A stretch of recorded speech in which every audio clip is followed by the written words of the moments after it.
Hi, this is Jasmeet from Jasmeet classes. तो कैसे हैं आप सब? आई होप कि आप सभी लोग अपने घर पर ठीक होंगे और अपनी फैमिली के साथ लॉकडाउन को एंजॉय कर रहे होंगे। आप में से काफ़ी बच्चों ने कहते हैं डिमांड करी थी कि सर इकोनॉमिक्स की वीडियो लेके आओ। इकोनॉमिक्स सब्जेक्ट की एक भी वीडियो अपलोड नहीं है, सेकेंड ईयर की भी और थर्ड ईयर के लिए। तो अभी के लिए आपकी डिमांड को देखते हुए आज हम लेके आए हैं सेकेंड ईयर के इकोनॉमिक्स के टॉप 15 क्वेश्चंस और साथ ही साथ उनके आंसर्स भी। मैंने स्पेशली विशाल सर को बुलाया जो कि वेस्ट दिल्ली के बहुत मशहूर टीचर हैं, खासकर इकोनॉमिक्स के। ठीक है, तो जितने बच्चे एसयूएल के पढ़ते हैं दिल्ली के, वो विशाल सर को बहुत अच्छे से जानते होंगे। तो मैंने उनको रिक्वेस्ट करी और सर लॉकडाउन में मेरे घर पर आके सर ने शूट करा और वीडियो को कंप्लीट करा सिर्फ आप सबके लिए, कि ताकि आप सब तक कहते हैं वीडियो घर में बैठे बैठे पहुंच पाए और आप घर में बैठे बैठे अपने एग्जाम्स की प्रिपरेशन कर पाए। तो सबसे पहले करना है कि आपको वीडियो को लाइक करना है और करना चैनल को सब्सक्राइब और साथ ही साथ करना है बेल आइकन को प्रेस। ठीक है, और आज ध्यान से समझ लीजिएगा कौन कौन से इंपॉर्टेंट क्वेश्चन विशाल सर आपको देने वाले हैं और फिर उन क्वेश्चंस की अच्छे से प्रिपरेशन कीजिए और क्वेश्चंस को एंजॉय कीजिए और लॉकडाउन को घर में बैठकर फैमिली के साथ एंजॉय कीजिए और कहते हैं एग्जाम्स की प्रिपरेशन करते रहें क्योंकि एग्जाम्स होंगे। बता दूं कि जो ये वीडियो है इकोनॉमिक्स सब्जेक्ट की, ये सिर्फ इस ईयर वाले स्टूडेंट्स के लिए नहीं है, जितने भी स्टूडेंट होंगे आने वाले, ठीक है, उनके लिए भी ये वीडियो रहने वाली है 2021, 2022, 2023। ठीक है, तो चलिए आज की इस वीडियो को स्टार्ट करते हैं। Hello students, welcome to Jasmeet classes. अब एग्ज़ाम्स ऑनलाइन होंगे ऑफलाइन ये तो अभी कंफर्म नहीं है, लेकिन पढ़ाई तो जारी रखनी है। इसलिए आज हम एक ऐसा सब्जेक्ट पढ़ने जा रहे हैं जिसमें स्टूडेंट्स को काफ़ी दिक्कतें होती हैं और ये सब्जेक्ट है बीकॉम बीए पार्ट 2 का मैक्रो इकोनॉमिक्स, यानी जिसे हिंदी में हम समष्टि अर्थशास्त्र कहते हैं।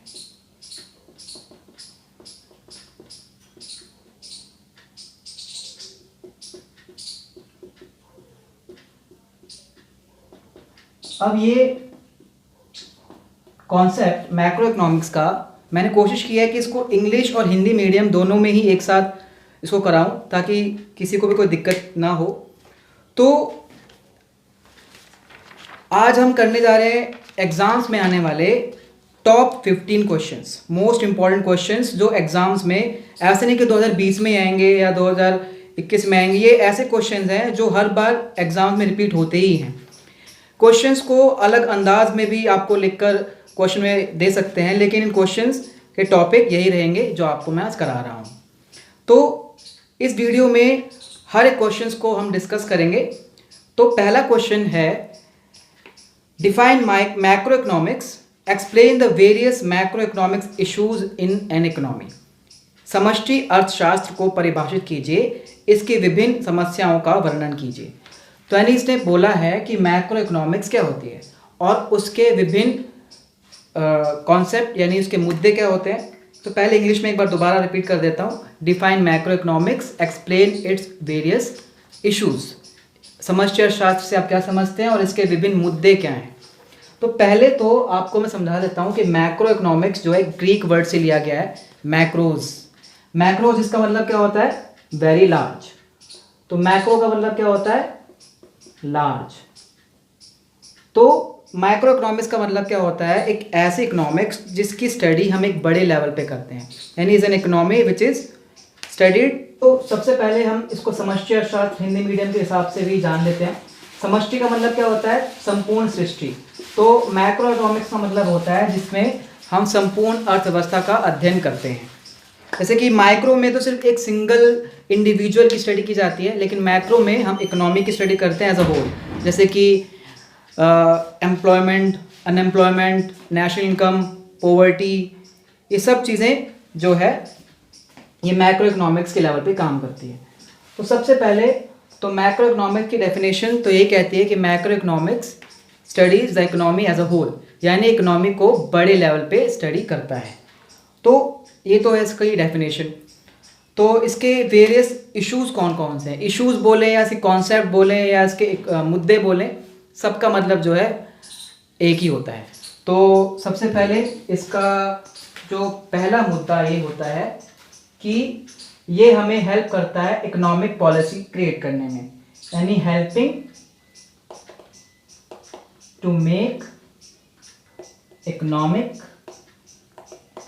पॉलिसी, यानी आर्थिक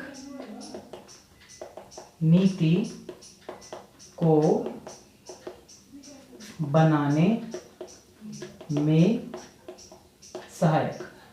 आर्थिक नीति क्या होती है? किसी देश को भी चलाने के लिए किस तरह से हमें प्रोग्राम बनाने चाहिए, नीतियाँ बनानी चाहिए, वो हमारी आर्थिक नीति कहलाती है कि किसी भी देश को किस तरह से चलाया जाता है।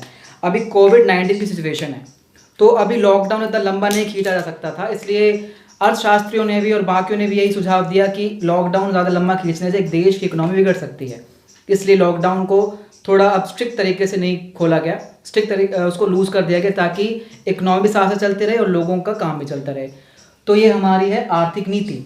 सबकी हमारी आर्थिक नीतियाँ अलग अलग होती हैं। तो मैक्रो इकोनॉमिक्स का जो पहला कॉन्सेप्ट है वो है एक देश की आर्थिक नीतियाँ बनाना। दूसरा, कोई भी इकोनॉमी किस तरह की है उसकी स्टडी करना, studying the nature of an economy. अर्थव्यवस्था के प्रकार का अध्ययन। अर्थव्यवस्था कई प्रकार की होती है, वैसे तो 3 तरह की होती है। पहली होती है सामाजिक अर्थव्यवस्था यानी सोशल इकोनॉमी, दूसरी होती है कैपिटल इकोनॉमी यानी पूंजीवादी अर्थव्यवस्था, और तीसरी होती है मिश्रित अर्थव्यवस्था यानी मिक्स्ड इकोनॉमी। तो हमारा देश किस अर्थव्यवस्था में आता है? वो आता है मिक्स्ड इकोनॉमी में, यानी यहाँ पर कैपिटलिस्ट भी है और यहाँ पे सोशलिस्ट भी है, यानी लोग समाज के लिए भी काम करते हैं और अपने लिए भी काम करते हैं। तो ये हमारी कौन सी इकोनॉमी हो जाएगी? Mixed economy. तो ये दूसरा कॉन्सेप्ट है। उसके बाद मैक्रो इकोनॉमिक्स हमारे इकोनॉमिक प्रॉब्लम को सॉल्व भी करता है, सॉल्विंग द इकोनॉमिक प्रॉब्लम।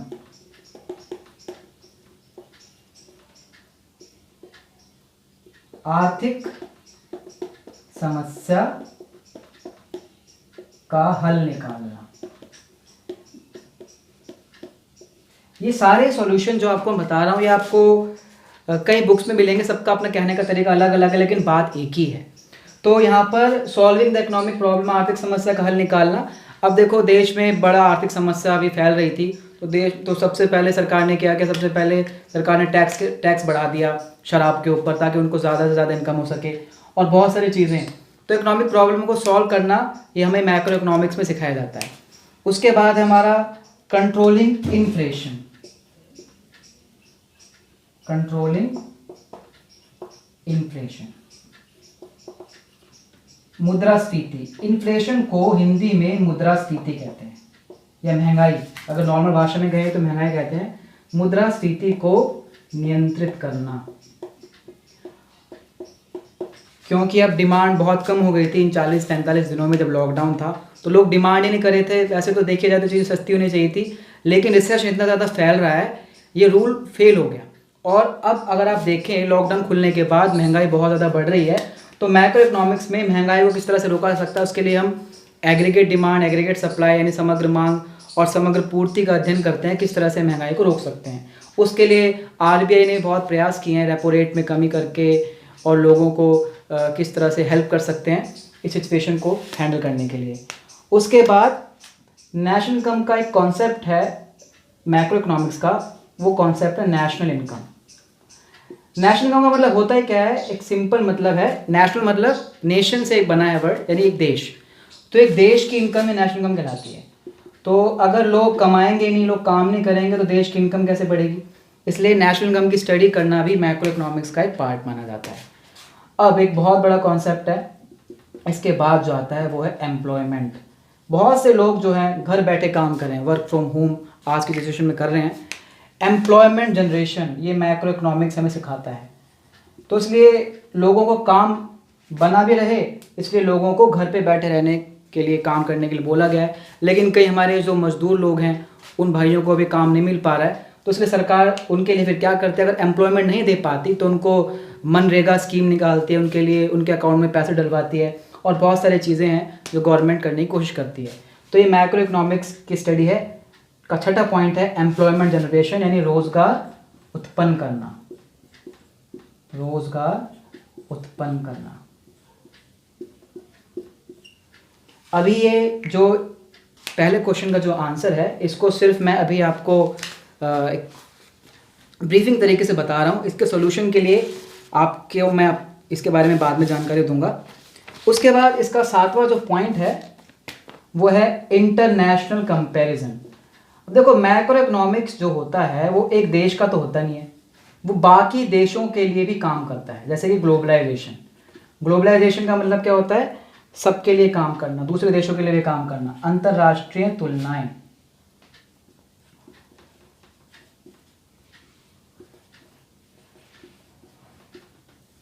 अंतरराष्ट्रीय तुलनाएं, इसका मतलब क्या होता है, देखो हम सिर्फ अपने देश में काम नहीं करते, हमारे पास बहुत सारी ऐसी चीज़ें हैं जिनकी ज़रूरत दूसरे देशों को भी होती है। अभी अमेरिका ने कुछ टाइम पहले हमसे हाइड्रोक्सीक्लोरोक्वीन जो मेडिसिन मंगाई थी एंटी मलेरिया, तो हमने बाहर के देशों को बेचा था। उसका मतलब दूसरे देश के लोग हमारे ऊपर डिपेंड है, ऐसे हम भी दूसरे देशों के ऊपर डिपेंड करते हैं। तो ऐसे एक देश दूसरे देशों से कुछ ना कुछ चीज़ें खरीदता है या बेचता है, इसे कहते हैं इंटरनेशनल लेवल पर काम करना। लेकिन आजकल सिचुएशन, अब मोदी जी ने बोला है कि मेड इन इंडिया, अपने देशों में चीज़ों को बनाओ और दूसरे देशों में बेचो तो ज़्यादा बेटर है। तो ये 7 कॉन्सेप्ट है। पहला है एक देश की इकोनॉमिक पॉलिसी बनाना, एक देश की इकोनॉमी का स्ट्रक्चर कैसा है वो समझना, देश की प्रॉब्लम को सॉल्व करना, महंगाई रोकना, नेशनल इनकम को स्टडी करना, एम्प्लॉयमेंट और इंटरनेशनल कंपैरिजन। इसके अलावा बहुत सारे और भी फैक्टर्स इसके अंदर आते हैं, जैसे कि पॉवर्टी, गरीबी हो गई, और बहुत सारी चीज़ें हैं जो इसके कॉन्सेप्ट के अंदर आते हैं। अगला क्वेश्चन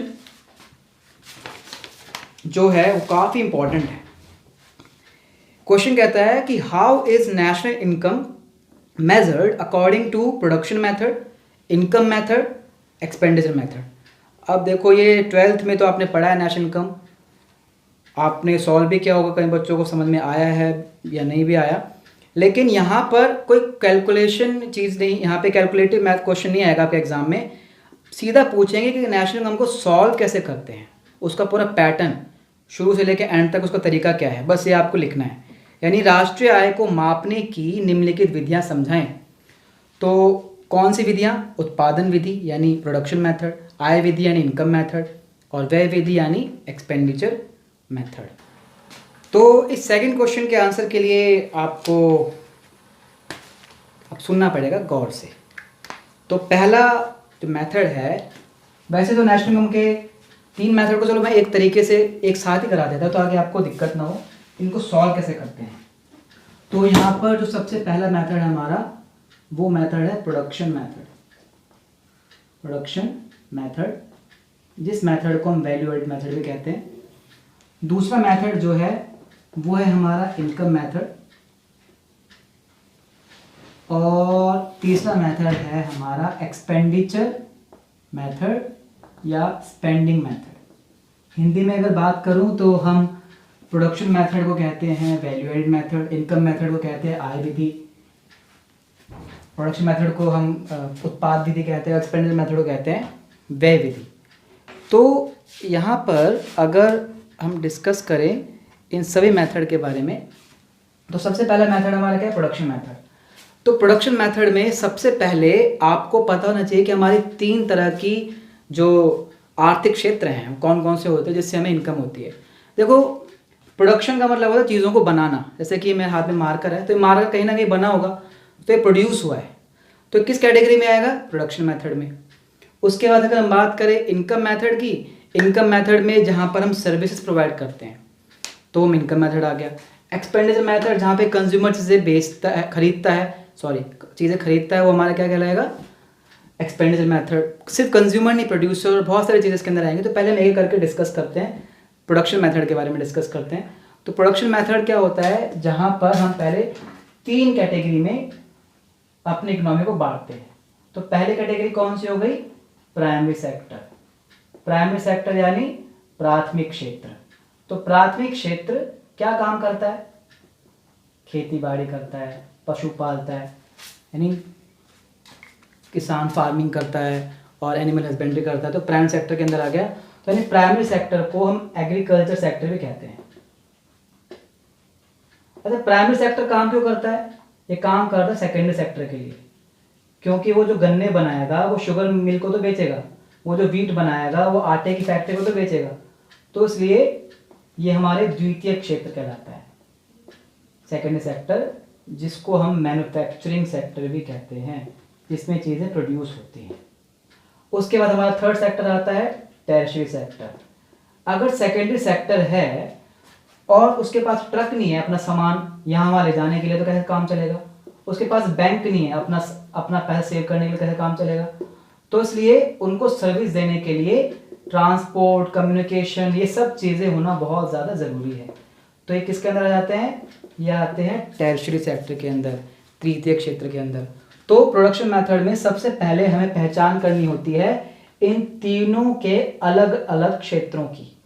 उसके बाद ये हमारा पहला स्टेप हो गया। उसके बाद सेकंड स्टेप में इन तीनों क्षेत्रों की वैल्यू एडेड हम कैलकुलेट करते हैं। वैल्यू एडेड यानी मूल्य वृद्धि, यानी हर किसी ने अपनी कंपनी अपने अपने सेक्टर से कितना कितना फ़ायदा लिया है। सपोज किसान को हुआ 1000 का फ़ायदा और बिजनेसमैन यानी मैन्युफैक्चरिंग को हुआ 2000 का फ़ायदा, टर्शियरी को सेक्टर को हुआ 3000 का फ़ायदा, तो कितना हो गया? 1000 और 2000, 3000 और 3000, 6000। तो हमारी टोटल वैल्यू एडेड कितनी हो गई? 6000, 6000। तो वैल्यू एडेड को अगर हम इकोनॉमिक्स की भाषा में बोलें, इसको हम कहते हैं gross value added at market price, यानी बाजार कीमत पर सकल मूल्य वृद्धि। सकल यानी इंग्लिश में कहते हैं ग्रॉस। ग्रॉस का मतलब होता है इसके अंदर डेप्रिसिएशन इंक्लूडेड है। या आपने 12th में पढ़ा हुआ है ग्रॉस वैल्यू निकाल का मतलब क्या होता है? इसके अंदर डेप्रिसिएशन मूल्यह्रास पहले से ही शामिल है। लेकिन हमें तो क्या निकालना है अभी? नेशनल इनकम निकालना है। उसके बाद क्या अगला स्टेप क्या होता है? इस ग्रॉस वैल्यू एडेड में से हमको माइनस करना होता है डेप्रिसिएशन।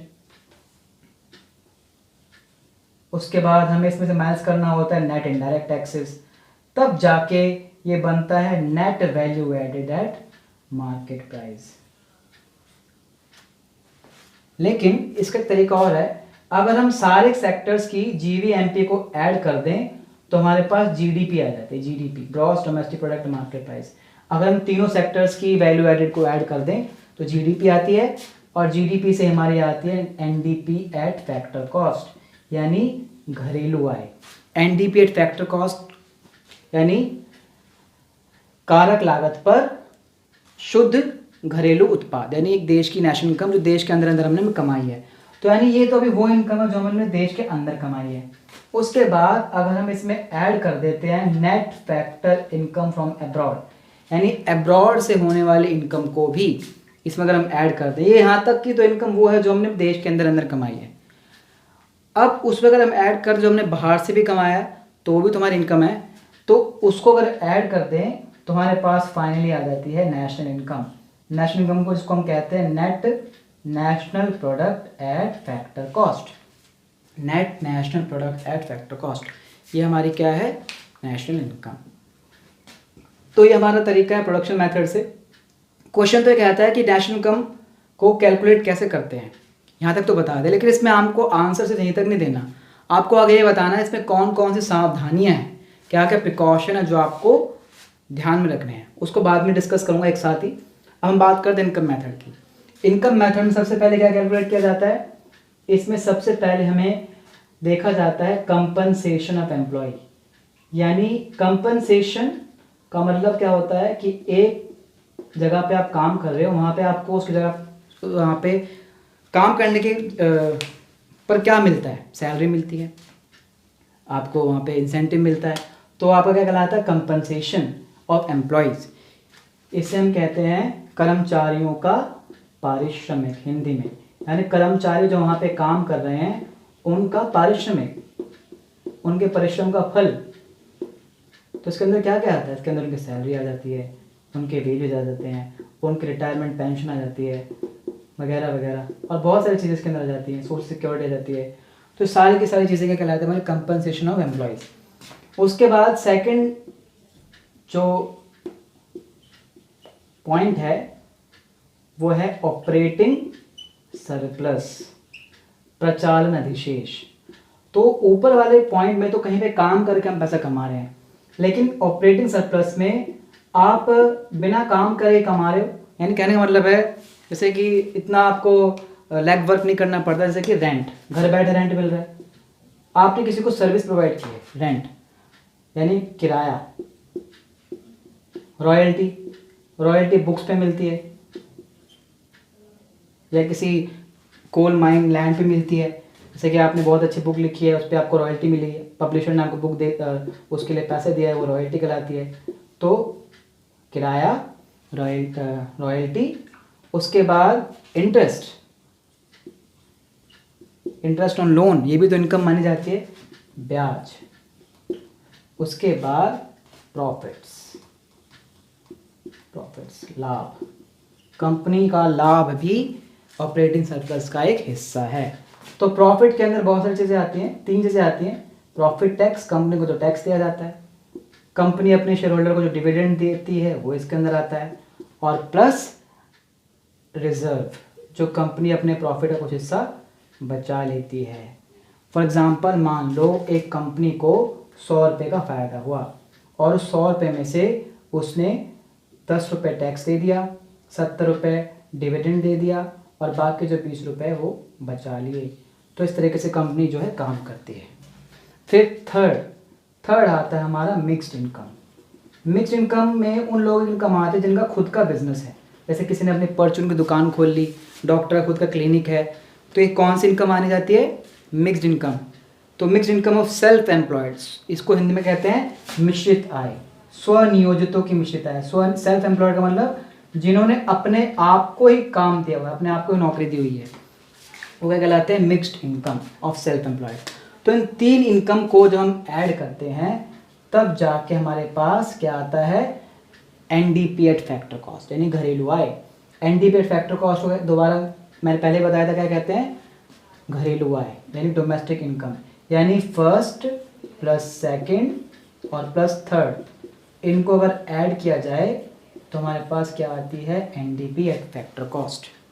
उसके बाद लास्ट में जब हम एनडीपी एट फैक्टर कॉस्ट में ऐड करते हैं net factor income from abroad, यानी दूसरे देशों की इनकम, तब जाके हमारे पास आ जाती है नेशनल इनकम। तो यहाँ पर ये तरीका है इनकम मेथड से नेशनल इनकम कैसे निकलती है, यहाँ पे प्रोडक्शन मेथड से नेशनल इनकम कैसे निकली है। तो सबका आंसर एक ही आता है, बस ये तरीका अलग अलग है।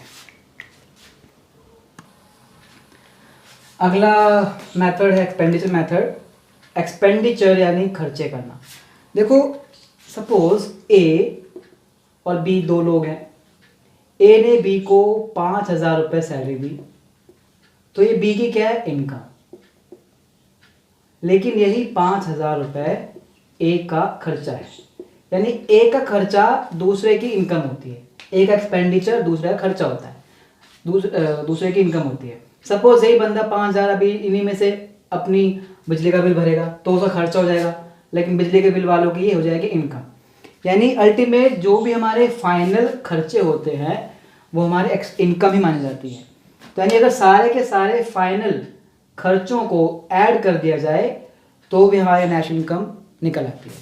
तो सबसे पहले एक्सपेंडिचर मेथड में जो खर्चा आता है उस खर्चे का नाम है प्राइवेट फाइनल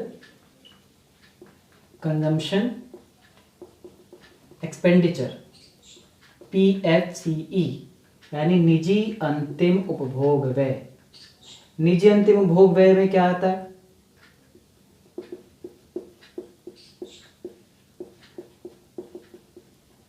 इसमें वो खर्चे आते हैं जो एक प्राइवेट इंडिविजुअल अपने घर गृहस्थी के लिए खर्चे करता है, दाल चावल चीनी ये सब चीज़ें खरीदना, durable goods non durable goods, durable goods जैसे टीवी फ्रिज खरीदना, नॉन ड्यूरेबल खाने पीने की चीज़ें खरीदना। तो सारे खर्चे किस में आते हैं? प्राइवेट फाइनल कंज्यूमर एक्सपेंडिचर में। उसके बाद जो सेकंड खर्चा आता है वो आता है ग्रॉस डोमेस्टिक कैपिटल फॉर्मेशन। ये वर्ड ही बड़ा मुश्किल से लगता है बच्चों को 12th क्लास से। Gross domestic capital formation, GDCF, सकल घरेलू पूंजी निर्माण। पहले तो आपको मैं कैपिटल फॉर्मेशन का मतलब बता देता हूँ क्या होता है। देखो कोई भी बिजनेस जब स्टार्ट करते हैं तो हम क्या करते हैं? पैसे लगाते हैं। अकाउंट्स की भाषा में, इकोनॉमिक्स की भाषा में उस पैसे को क्या कहते हैं? कैपिटल। जब आप कोई बिजनेस स्टार्ट करते हो या कुछ भी खरीदते हो, एसेट्स खरीद लिया आपने, तो दरअसल वो क्या है, आप उस पर कैपिटल इन्वेस्ट कर रहे हो। तो आप कहीं पे पैसा लगा रहे हो, क्यों लगा रहे हो? ताकि आपको और इनकम हो। उसी इनकम को कहेंगे फॉर्मेशन, यानी आपकी इनकम जो बढ़ रही है, कैपिटल फॉर्मेशन। तो यानी ग्रॉस डोमेस्टिक कैपिटल फॉर्मेशन का मतलब होता है क्या है, एक देश में इन्वेस्टमेंट करने से आपकी इनकम और ज़्यादा बढ़ रही है, और ज़्यादा क्रिएट हो रही है। तो ये क्या है, ग्रॉस डोमेस्टिक कैपिटल फॉर्मेशन, एक देश में इन्वेस्टमेंट करना, निवेश करना।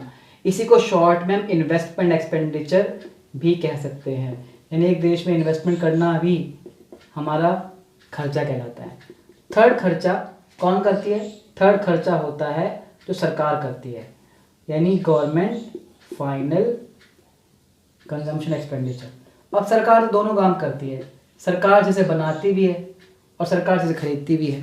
अब सरकार कितने सारे फ्लाईओवर्स बनवाती है, तो उसके लिए सरकार कहीं ना कहीं से सीमेंट भी खरीदती होगी, या तो सरकार खुद सीमेंट बनाएगी या सीमेंट कहीं से खरीद लेगी। तो इसके अंदर क्या आएगा, सरकारी अंतिम उपभोग व्यय, यानी सरकार के किए गए खर्चे। सिर्फ चीज़ें बनाना इसके अंदर नहीं आता, सरकार जो अपने कर्मचारियों को सैलरी देती है वो भी इसके अंदर आता है। यानी सरकार के जितने भी खर्चे हैं वो इसके अंदर आते हैं। उसके बाद हमारा आता है नेट एक्सपोर्ट्स।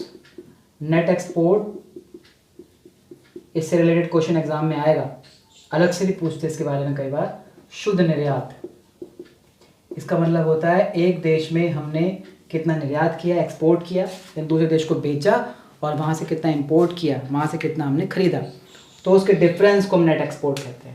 तो यानी अगर हम इन चार खर्चों को ऐड करते हैं, अगर हम चारों खर्चों को ऐड करते हैं, तब जाके हमारे पास आती है gross domestic capital formation eight market price, सकल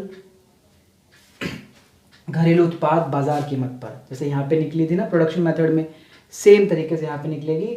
और इसमें से माइनस कर दो डेप्रिसिएशन, माइनस कर दो नेट इनडायरेक्ट टैक्स, तब जाके हमारे पास आती है net domestic product at factor cost, यानी घरेलू आय। फिर इसमें हम ऐड करते हैं अब्रॉड की इनकम, यानी दूसरे देशों से कमाए गए इनकम। तो अल्टीमेट अब हम क्या पाते हैं, नेशनल प्रोडक्ट, यानी net national product factor cost. इसी को हम कहते हैं national income, national income, national income. तो आप देखोगे कि तीनों तरीकों से आपका जो आंसर है वो सेम आता है। तो ये तो तरीका है, लेकिन मैंने बोला था सिर्फ आपको यहीं पे नहीं रुकना, अलग अलग मेथड। एग्जाम में तीनों मेथड एक साथ नहीं पूछते, या तो आप सेम मेथड पूछेंगे, या मेथड पूछेंगे, मेथड पूछेंगे। तो आपको अगर पूछेंगे प्रोडक्शन मेथड से तरीका बताओ, तो आपको ये तो ब्रीफिंग में है, आपको लिख कर इसको समझाना है, उसके बाद आपको उसकी सावधानियां बतानी है। तो अभी मैं तीनों मेथड की सावधानियां आपको बता रहा हूँ कि तीनों। तो आइए अब इसकी सावधानियों पर आते हैं कि हर मेथड को कैलकुलेट करते टाइम क्या क्या सावधानी बरतनी चाहिए। हम जब घर से बाहर निकलते हैं बाइक लेके, तो सबसे पहले सावधानी क्या होती है, हेलमेट पहनना चाहिए। तो मेथड सॉल्व करते टाइम हमारा आंसर गलत ना आए, उसके लिए कुछ प्रिकॉशंस हैं। हर मेथड के अलग अलग प्रिकॉशन है, लेकिन सब में कुछ ना कुछ कॉमन प्रिकॉशन है। तो पहली सावधानी जो हमें प्रोडक्शन मेथड में अपनानी है, वो सावधानी तो ये है कि हमेशा हमें फाइनल गुड्स की वैल्यू को ही लेना है, यानी हमेशा अंतिम वस्तुओं की वैल्यू को ही लेना है, फाइनल गुड्स। अब ये फाइनल गुड्स क्या होते हैं, उसके लिए आपको समझना पड़ेगा ये इंटरमीडिएट गुड्स क्या होते हैं। इंटरमीडिएट गुड्स नहीं समझोगे तो फाइनल गुड्स नहीं समझ में आएगा। तो अभी बताया कि फाइनल गुड्स की वैल्यू को लेना है, लेकिन इंटरमीडिएट्स की गुड्स की वैल्यू को नहीं लेना है, ये सावधानी है। तो इंटरमीडिएट गुड्स क्या होते हैं, इस मार्कर को बनाने के लिए क्या क्या चीज़ें इस्तेमाल की गई है, इसमें इंक, इसका प्लास्टिक और बहुत सारी चीज़ें इसमें जो यूज़ हुई है वो उसका क्या है, इंटरमीडिएट गुड्स। एक बिस्किट को बनाने के लिए किन किन चीज़ों का इस्तेमाल किया जाता है, वो सब उसके लिए क्या होगा, इंटरमीडिएट गुड्स। लेकिन फाइनल गुड्स क्या हो गया, ये मार्कर, ये फाइनल गुड है, एक बिस्किट फाइनल गुड है।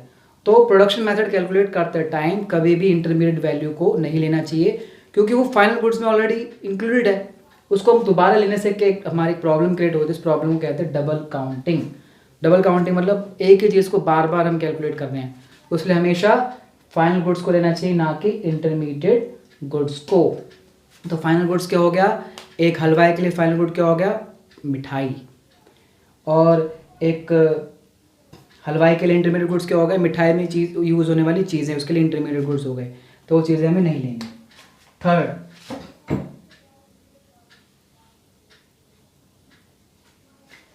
जब भी हम नेशनल इनकम कैलकुलेट करते हैं तो इसमें वैल्यू एडेड चीज़ों को लेना चाहिए, यानी जो भी मूल्य वृद्धि हुई है उन्हीं को लेना चाहिए, ताकि डबल काउंटिंग ना हो। मूल्य वृद्धि का मतलब, मान लो ये पेन बनाने में एक कंपनी का, रेनॉल्ड्स कंपनी है, इसका खर्चा हुआ इस एक मार्कर को बनाने में सपोज 20 रुपये, और इसने बाज़ार में इसको बेचा 30 रुपये का, तो 10 रुपये जो है इसकी वैल्यू एडेड है। तो वो वैल्यू एडेड को भी आप सभी को ऐड करके भी इसका आंसर निकाल सकते हैं। उसके बाद इसमें आता है अवॉइड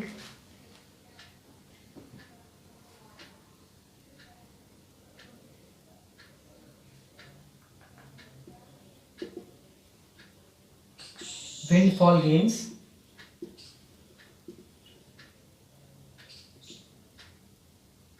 income from lottery,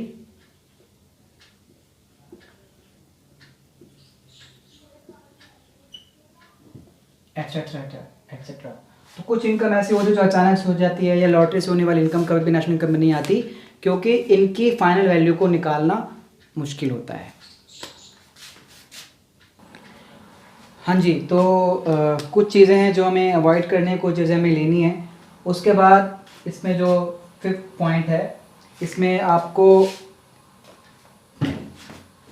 जो सेकंड हैंड चीज़ें हैं उनकी वैल्यू को नहीं लेना।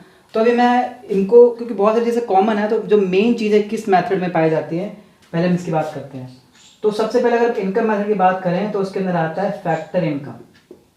तो इनकम मेथड में हमेशा फैक्टर इनकम ली जाती है। अब फैक्टर इनकम क्या होती है? फैक्टर इनकम वो इनकम होती है जो हम किसी को सर्विस दे के कमाते हैं। फैक्टर इनकम जैसे कि डॉक्टर की सर्विस, वो आपको सर्विस दे रहा है, उसके बदले आप उसको फीस दे रहे हो, डॉक्टर की फीस, तो उसके लिए वो क्या कहलाएगी? Factor income. यानी बिना काम करे वाली इनकम नहीं, कहीं पे आप सर्विस प्रोवाइड कर रहे हो, उसके बदले आपको इनकम मिल रही है, सैलरी वगैरह। और ट्रांसफर इनकम, ट्रांसफर इनकम को अवॉइड करना है। ट्रांसफर इनकम, इसको हिंदी में हम हस्तांतरण आय कहते हैं। ये इनकम कभी भी नेशनल इनकम में नहीं आएगी। ये वो इनकम है जो हम बिना कमाए कमा लेते हैं।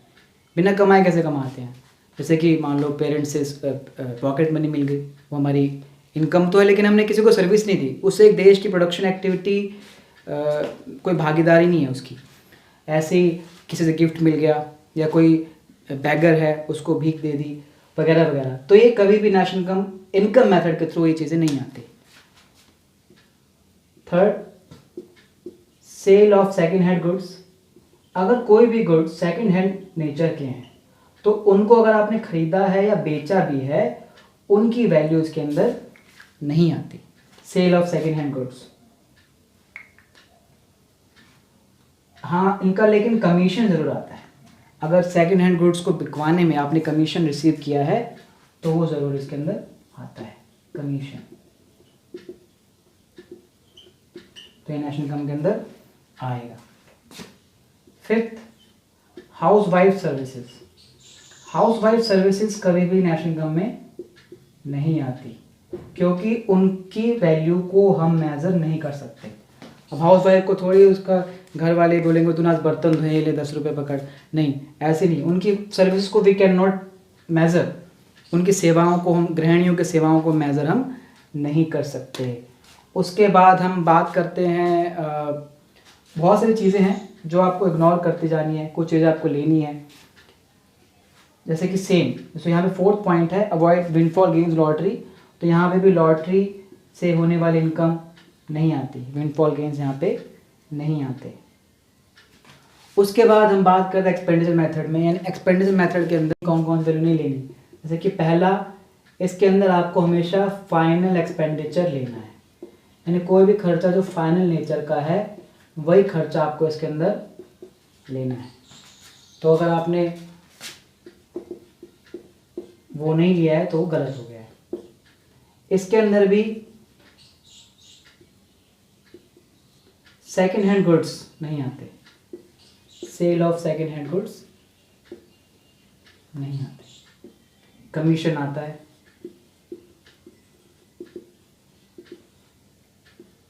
कोई भी चीजें जो शेयर से रिलेटेड है, यानी income from shares, bonds etcetera, यानी जो भी आप शेयर मार्केट से जो भी आपको इनकम हो रही है वो एक्सपेंडिचर मेथड में नहीं आएगा, क्योंकि ये प्रोडक्शन एक्टिविटी में हेल्पफुल नहीं है। फिफ्थ, इम्प्यूटेड रेंट इसके अंदर आता है। अगर कोई भी रेंट है वो इसके अंदर आता है स्व आरोपित किराया। इम्प्यूटेड रेंट का मतलब होता है आप अपना खुद का ही किराया दे रहे हो, ये एक इमेजिनरी कॉन्सेप्ट है। तो इसलिए आपको दिख रहा है यहाँ पे बहुत सारी चीज़ें हैं जो कॉमन हैं इन सब के अंदर। बेसिकली क्या क्या चीज़ें नहीं आती, अगर आप वो याद रखोगे तो ज़्यादा बेटर। जैसे कि इसमें सबसे पहले इंटरमीडिएट गुड्स की वैल्यू नहीं लेनी, कोई भी विंडफॉल गेन हो रहा है, लॉटरी से इनकम हो रही है, या इलीगल एक्टिविटी से आप काम कर रहे हो, वो इनकम कभी नेशनल इनकम में नहीं आती। हाउस वाइफ की सर्विस से नेशनल इनकम में नहीं आती। गुड्स जो सेकेंड हैंड नेचर के हैं वो नेशनल इनकम में नहीं आएंगे, वगैरह वगैरह। तो ये आपका सेकंड क्वेश्चन का आंसर है। सबके आंसर जो है अलग अलग तरीके से आपको देने हैं। तीसरा क्वेश्चन कहता है discuss Keynes psychological law of consumption. Keynes के उपभोग के मनोवैज्ञानिक नियम का वर्णन करें। अब ये केन्स भाई साहब कौन है? केन्स का नाम आपने पहले भी 12th क्लास में सुना होगा। केन्स एक इकोनॉमिस्ट हैं, बहुत ही फेमस इकोनॉमिस्ट हैं, अर्थशास्त्री हैं, जिन्होंने बहुत सारी थ्योरीज लिखी हैं, बहुत सारी, खासकर मैक्रो इकोनॉमिक्स के ऊपर। तो ये थर्ड क्वेश्चन ये कहता है कि केन्स का साइकोलॉजिकल लॉ ऑफ कंजम्पशन क्या कहलाता है। अब ये लॉ ऑफ कंजम्पशन क्या चीज़ है? कंजम्पशन मतलब चीज़ों को कंज्यूम करना, उनको यूज़ करना, उपभोग करना। तो चीज़ें हम कंज्यूम कब कर पाते हैं? जब हमारे पास इनकम हो। अगर इनकम ही नहीं होगी तो हम चीज़ों को कंज्यूम कैसे करेंगे? क्योंकि इनकम ही तो हम स्पेंड करेंगे, खर्चा करेंगे। तो कंजम्पशन किस पर बेस्ड होती है? इनकम पर। तो psychological law of consumption, Keynes ने ये बोला कि जैसे जैसे इनकम इंक्रीज होती है, जैसे जैसे इनकम बढ़ती है, वैसे वैसे कंजम्पशन भी बढ़ती है, लेकिन उसका जो प्रोपोर्शन है, उसका जो अनुपात है, वो इनकम के प्रोपोर्शन से कम रहता है। कहने का मतलब, इसको हम एग्जाम्पल समझ लेते हैं। सपोज Y का मतलब है इनकम, आय, C का मतलब है कंजम्पशन यानी व्यय, जो खर्चा हम करते हैं, और S का मतलब क्या होता है? सेविंग, बचत। पहले मैं एक बार लॉ दोबारा डिस्कस करता हूँ। लॉ कहता है कि जैसे जैसे इनकम बढ़ती है वैसे वैसे खर्चा भी बढ़ता है। ये लॉ ऑफ कंजम्पशन है, यानी as income increases the consumption also increases but the proportion is lower than income. जैसे जैसे आय में वृद्धि होती है वैसे वैसे उपभोग व्यय में वृद्धि होती है, परंतु इसका अनुपात आय के अनुपात से कम होता है। तो यहाँ पे एक टेबल के जरिए इसको समझ सकते हैं। सपोज Y बढ़ रही है, 100, 0, 100, 200, 300, 400, ये हमारी क्या है? इनकम है, जो धीरे धीरे इंक्रीज हो रही है। तो जब हमारी इनकम 0 थी तो हम उस टाइम 50 रुपये खर्च करते थे। इनकम 0 है, फिर 50 रुपये खर्च कहाँ से कर रहे हैं? पैसे कहाँ से आ गए? ये पैसे, ये जो खर्चा हुआ है, या तो आपने कहीं से उधार लिया है या आपकी कोई पुरानी सेविंग है, पुरानी बचत है। तो 0 इनकम पे भी कई बार खर्चे कर सकते हैं। तो 0 इनकम पे जो खर्चा करते हैं, इस खर्चे को हम कहते हैं ऑटोनोमस कंजम्पशन, स्वायत्त उपभोग। ये वाला टॉपिक आपको काम यूज़फुल होगा जब हम इसका एक न्यूमेरिकल कॉन्सेप्ट भी सॉल्व करेंगे। जो ये टॉप 15 क्वेश्चंस मैं आपको बता रहा हूँ, इसमें सिर्फ अभी सारे के सारे थ्योरेटिकल और डायग्रामेटिकल कॉन्सेप्ट हैं, लेकिन एक 16वां क्वेश्चन भी होगा जो एक न्यूमेरिकल का होगा, जो पेपर में हमेशा आता है। उसको मैं एक ही क्वेश्चन में एक तरह का सारे न्यूमेरिकल आ जाएंगे, वो आपको मैं बताऊँगा आगे के वीडियोज़ में। तो अभी ये वाला कॉन्सेप्ट वापस आ जाते हैं। तो जैसे जैसे इनकम बढ़ती है वैसे वैसे खर्चा भी बढ़ जाता है। तो इनकम 0 है, खर्चा कितना है? 50, फिर खर्चा हो गया 100, फिर खर्चा हो गया 250, फिर हो गया 300, और फिर हो गया 350। तो इनकम बढ़ रही है, खर्चा भी बढ़ रहा है। तो आप इसकी स्टेजेस देखो। पहले स्टेज में इनकम कम है लेकिन खर्चा ज़्यादा, दूसरी स्टेज में इनकम और खर्चा एक बराबर है, इस थर्ड स्टेज में इनकम ज़्यादा है और खर्चा कम है। सॉरी,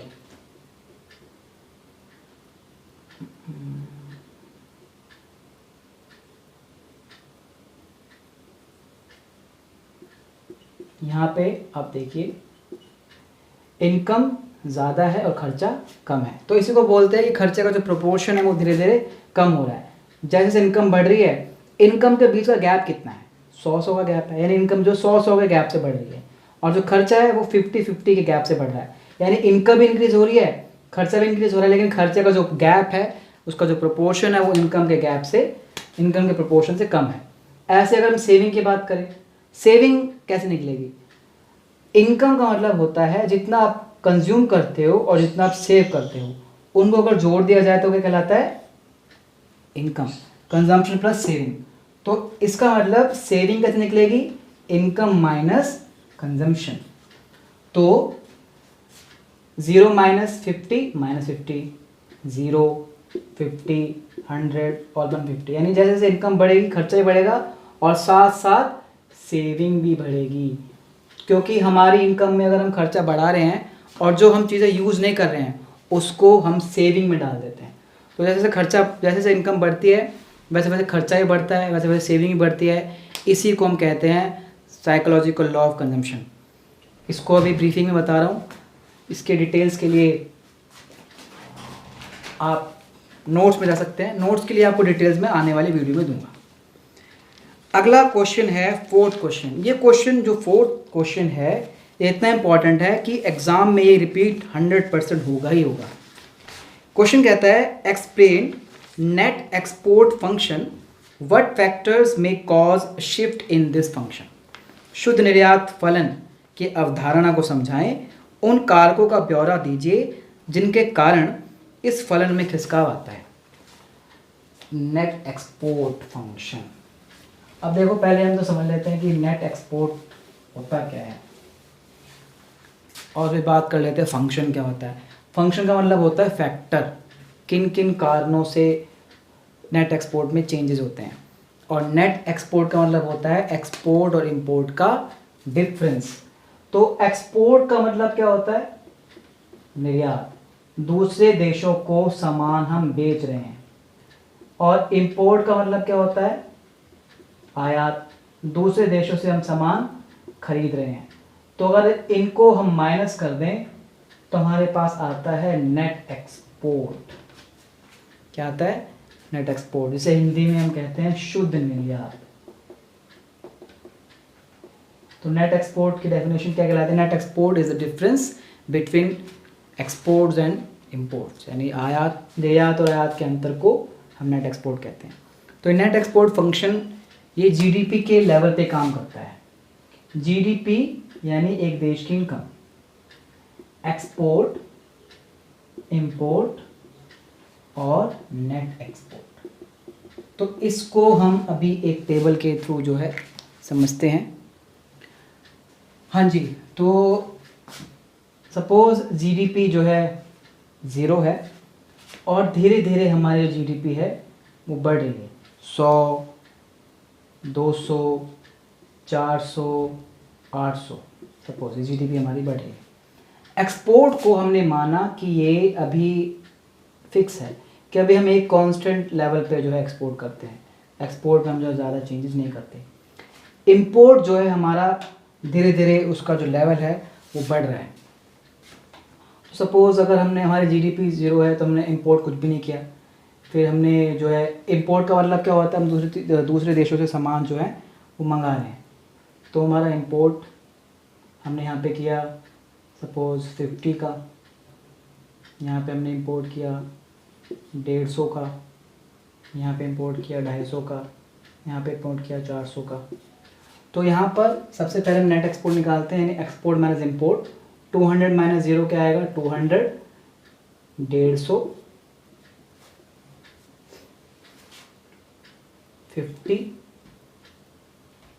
-50 और -200। तो इसका मतलब क्या है कि जैसे जैसे जीडीपी बढ़ रही है और हमारा अगर एक्सपोर्ट का जो लेवल है कांस्टेंट है, लेकिन इंपोर्ट हम ज़्यादा बढ़ा रहे हैं एक्सपोर्ट से, उसका मतलब क्या होगा कि हमारा जो नेट एक्सपोर्ट है वो गिरना शुरू हो जाएगा।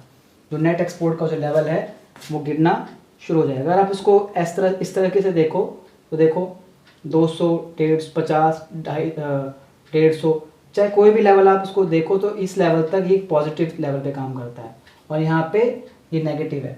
तो नेट एक्सपोर्ट फंक्शन कहता है कि जैसे जैसे जीडीपी का लेवल बढ़ता है और एक्सपोर्ट अगर कांस्टेंट है तो नेट एक्सपोर्ट फंक्शन जो है वो गिरता जाता है। तो इसको डायग्राम के थ्रू कैसे बनाना है? देखो डायग्राम बनाना एग्जाम में बहुत ज़्यादा ज़रूरी है। अगर आप इसको डायग्रामेटिकली बात करें तो अब इसका डायग्राम हम समझते हैं। तो डायग्राम को किस तरह से बनाना है, ये हमारा फर्स्ट क्वाड्रेंट है। इसमें हमने 2 पैनल बनाए हैं। ऊपर वाले पैनल को कहेंगे ए और नीचे वाले पैनल को कहेंगे बी। यहाँ पर हम लिखेंगे वाई एक्सिस पे नेट एक्सपोर्ट और यहाँ पर भी नेट एक्सपोर्ट आएगा। दोनों जगह नेट एक्सपोर्ट क्यों आ गया वो समझ लेते हैं। नीचे आएगी आपकी जीडीपी यानी इनकम। तो यहाँ पर सबसे पहले हमने अभी जो टेबल बताई थी उसमें ने देखा था कि जो हमारा एक्सपोर्ट है यानी एक्स, एक्सपोर्ट को शॉर्ट में एक्स कहते हैं चलो, और इम्पोर्ट को कहते हैं एम। तो जो हमारा एक्सपोर्ट है वो क्या है, कांस्टेंट, उसमें कोई चेंज नहीं हो रहा, इसलिए पैरेलल टू एक्स एक्सिस है। और जो इम्पोर्ट है वो लगातार बढ़ रहा है। तो यहाँ पर ये हमारी 3 तरह की जो है 3 तरह के यहाँ पे लेवल हैं। अगर आप इस लेवल की बात करें, इस एरिया की बात करें, तो यहाँ पे आप देखोगे इस एरिया में एक्सपोर्ट ज़्यादा है और इंपोर्ट कम। इस एरिया में एक्सपोर्ट ज़्यादा है, इंपोर्ट कम। इसका मतलब ये सिचुएशन हमारे लिए क्या है, फेवरेबल, यानी अच्छी सिचुएशन। हम एक्सपोर्ट ज़्यादा कर रहे हैं, डिपेंड नहीं कर रहे। ये वाली सिचुएशन अगर हम देखें, यहाँ पर एक्सपोर्ट और इंपोर्ट आपस में इक्वल है, यानी सब कुछ बैलेंस्ड है। हम जितना हम एक्सपोर्ट कर रहे हैं उतना बैलेंस कर रहे हैं, उतना ही इंपोर्ट कर रहे हैं, तो सब कुछ बैलेंस लेवल पे है। अगर हम ये वाले एरिया की बात करें जो वाइट पोर्शन है, यहाँ पे एक्सपोर्ट कम और इंपोर्ट ज़्यादा है, ये हमारे लिए अनफेवरेबल है। हमें ज़्यादा इंपोर्ट नहीं करना, इतना भी इंपोर्ट नहीं करना चाहिए कि हमारा एक्सपोर्ट जो है कम होने लगे। अगर मैं इस पॉइंट से एक परपेंडिकुलर नीचे डालूं और इस वाले पॉइंट से टच करते हुए यहाँ से एक लाइन खींचूं, इसी लाइन को हम कहेंगे नेट एक्सपोर्ट फंक्शन। और यही तो हमें पढ़ना था कि नेट एक्सपोर्ट फंक्शन क्या होता है, जो कि लगातार गिरता जा रहा है। तो ये हमारे लिए फेवरेबल है, ये हमारे लिए एक्सपोर्ट इंपोर्ट के बराबर है, और ये अनफेवरेबल। देखो ये नेगेटिव पहुंच गया। तो ये हमारा टॉपिक काफ़ी इंपॉर्टेंट है। हाँ जी, तो अब अगला क्वेश्चन है 5वां question, 5th question. 5th question भी केन्स के बारे में ही है। क्वेश्चन कहता है कि explain Keynesian approach to demand for money. Keynesian विचारधारा के अनुसार मुद्रा की मांग का वर्णन करें। देखो, अगर इंग्लिश मीडियम के स्टूडेंट्स हैं तो उनको हिंदी सुनना थोड़ा अजीब लग रहा होगा ज़रूर, और हिंदी मीडियम वालों को तो इंग्लिश सुनने की आदत भी ज़्यादा नहीं होती, तो इसलिए थोड़ा बैलेंस बना के चलें। मैं बैलेंस बना के चल रहा हूँ। तो क्वेश्चन दोबारा मैं बोल देता हूँ कि क्वेश्चन इंग्लिश में कहता है कि explain Keynesian approach to demand for money, यानी केन्जियन विचारधारा के अनुसार मुद्रा की मांग का वर्णन करें। इसको थोड़ा आम भाषा में मैं समझाता। तो क्वेश्चन कहता क्या है, केन्स के अकॉर्डिंग केन्स क्या कहते हैं कि हम लोग मनी की डिमांड क्यों करते हैं, why we demand for money. Obviously सी बात है, आप लोग अगर आम भाषा में आपसे पूछो कि आपको पैसा क्यों चाहिए पैसा, अपनी डिमांड पूरी करने के लिए चाहिए। लेकिन क्वेश्चन तो कह रहा है हम मनी की डिमांड ही क्यों करते हैं, हमें क्यों चाहिए पैसा, क्या ज़रूरत है कि हमें पैसों की डिमांड करते हैं। लेकिन केन्स ने बोले भी 3 तरीके हैं, 3 चीज़ें हैं जिसके कारण, जिसकी वजह से हम मनी की डिमांड करते हैं। यानी केन्स के अकॉर्डिंग डिमांड फॉर मनी क्यों होती है। पहला है मोटिव, ट्रांजैक्शन मोटिव, लेन देन उद्देश्य। मोटिव को उद्देश्य कहते हैं कि भाई डिमांड क्यों कर रहे हैं। ट्रांजैक्शन मोटिव, भाई हम जब भी पैसा चाह रहे हैं, क्यों चाह रहे हैं, क्योंकि हमारे डेली के बहुत खर्चे होते हैं, हमें बहुत सारी चीज़ें खरीदनी पड़ती है, तो खरीदने के लिए हमें क्या चाहिए, मनी चाहिए। वैसे मनी देखा जाए तो है क्या, एक कागज़ का टुकड़ा ही तो होता है, इट इज़ अ नोट। तो ये नोट एक जस्ट मीडियम है, हम कभी भी मनी को डायरेक्टली इस्तेमाल नहीं कर सकते। हम बैंक से मनी लेके आते थोड़े पैसा खाएंगे, हम पैसा को कैसे इस्तेमाल करते हैं, उसको as a medium of exchange use करते हैं। तो आपने किसी को पैसा दिया, उसके बदले आपने उसने आपको उसको सामान दे दिया, तो क्या कहलाता है, ट्रांजैक्शन मोटिव। आपने उसको पैसा दिया, फिर वही पैसा उसने किसी और को दे दिया, फिर उसने किसी तीसरे को दे दिया, तो ये क्या है, ट्रांजैक्शन चलती रहती है। तो केन्स कहते हैं कि हमारा जो पहला मोटिव होता है वो होता है ट्रांजैक्शन मोटिव, लेन देन उद्देश्य है। दूसरा मोटिव जो हमारा कहलाता है प्रिकॉशनरी मेजर, प्रिकॉशनरी मोटिव, सावधानी उद्देश्य या सतर्कता उद्देश्य।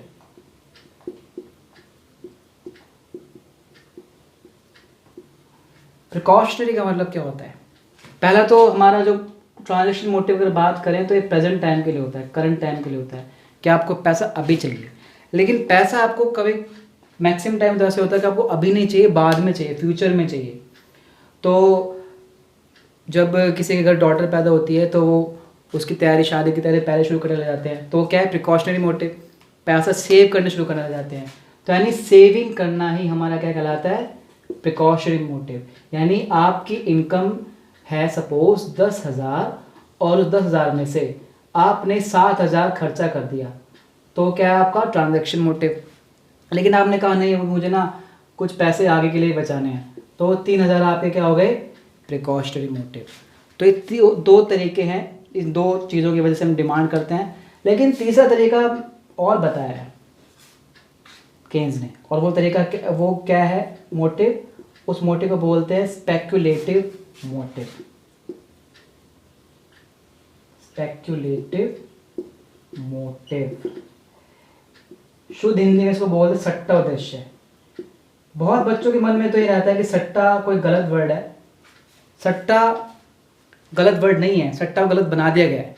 सट्टा का मतलब होता है स्पेक्युलेटिव, यानी बिजनेस करना, कहीं बिजनेस करके पैसा कमाना। तो अगर इसको नॉर्मल भाषा में बोलें तो स्पेक्युलेटिव मोटिव का मतलब होता है टू इन्वेस्ट, कहीं पे पैसा इन्वेस्ट करना जिससे आपको और ज़्यादा अर्निंग होती है। तो सिर्फ सेविंग करने से इनकम नहीं होती। सेविंग से आपको बस पैसा आपने सेव कर लिया, वही सेम पैसा आपने 3,000 कहीं सेव किया, वही 3,000 पैसे के वैसे आपको मिल रहे हैं। लेकिन स्पेक्युलेटिव में अगर आप 3,000 यहाँ पे इन्वेस्ट करते हो तो उससे आपको इनकम और ज़्यादा अर्न हो सकती है। 3,000 के आपको 10,000 मिल सकते हैं, 8,000 मिल सकते हैं, वगैरह वगैरह। तो ये 3 तरीके हैं जो कि केन्स ने बोले हैं कि जिससे हम उनकी डिमांड करते हैं। ट्रांजैक्शन मोटिव, लेन देन करना, खरीदना चीज़ें, बेचना। प्रिकॉशनरी में पैसा बचाना, सेव करना। और स्पेकुलेटिव में सेविंग के साथ साथ उनको इन्वेस्ट करना ताकि फ्यूचर में आपको और ज़्यादा अर्निंग हो सके।